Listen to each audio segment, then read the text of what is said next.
right, hello wine drinking people. Time for more of what I've had to drink yesterday, and one of the founding fathers of the Clare Valley, Mitchell Vineyards, was in to see us. And I have to say, man, I had this Riesling we've reviewed it, I think, a few weeks ago, and what I drank yesterday, textbook Clare Valley Riesling at $22, a great little value. I don't know why it is when the owner of the vineyard comes to see you, the wine always tastes better. And I have to say, this is a really impressive lineup of wines. I was expecting the reds to be much more expensive.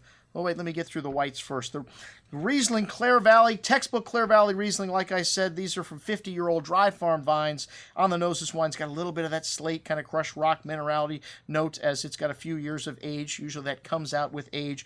But a lovely peach and apple fruit, pretty floral notes. Just crisp and racy on the tongue with that lovely minerality, a bone-dry finish, leaving the tongue salivating for food. And textbook Clare Valley Riesling at $22. The McNoll Riesling, the most expensive wine here. This is 100 meters, a little higher, stonier, quartzite kind of soils here, fermented on their own yeasts. And this wine has got a lovely richness to it, man. Definitely a much different style. 14% alcohol, a bit of that fusel petrol nuances at 08. That's starting to come out. White apricot and green apple, a touch of honey here as well. A lovely richness to the palate, but a firm hand of acidity here. No sugar, but just a lot of rich, ripe fruit and a long, balanced finish at $50.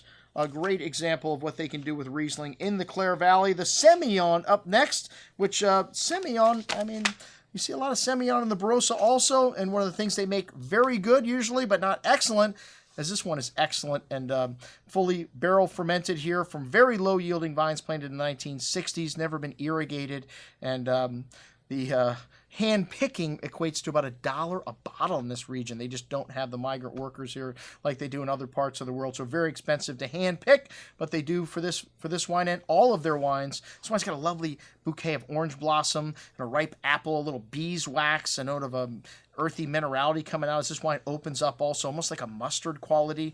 Really unique and lovely richness on the tongue. This wine's got a texture of light cream, a bit of oiliness to it, and that orange blossom note coming through on the finish. $22, an excellent example of what they can do with Semillon in the Clare Valley. And then the GSM, which doesn't stand for Grenache Syrah Mourvedre. It's Grenache Sangiovese and Mourvedre. I don't know if I've ever seen this before, but it is clearly written on the label, so people don't get duped into thinking they're getting a GSM blend with Syrah. This wine's got a little bit of an animal aroma, which comes from the Mourvedre, but a nice light red berry fruit, pretty floral notes, and some dark spices, some black pepper here on the nose. And, a really unique blend. I like this wine, and a nice savoriness from the Sangiovese on the finish. A little minty character coming out there as well at $22.75. Very good juice. And then on to the reds, the Shiraz from Clare Valley. A bit of a peppery note, eucalyptus, really textbook Clare Valley Shiraz, blackberry preserves, hints of violets. They use French oak in this. A lot of people in Australia use American oak. This wine's got a nice freshness to it, an elegant style of Syrah with hints of that dark spice and mint through the finish, holding up nicely on the second day at 24.25, 2010, an outstanding vintage in the Barossa. And then the 2006 Seven Hills. Wait a minute. Is there a winery in Washington called Seven Hills?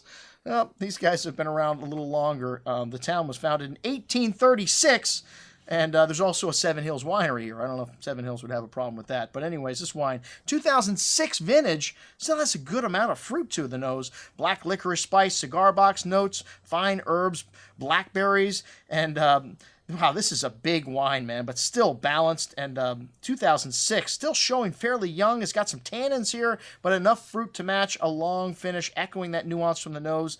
At $23.75, wow, where do you find 10-year-old wines that are current releases that you can buy at prices like this? Just an outstanding little value. Excellent juice. That's what we had to drink with our friends from Mitchell Family Winery. I'm your host, Andrew Lampasoni, signing off for the Wine Watch, saying, remember, always drink the good stuff first.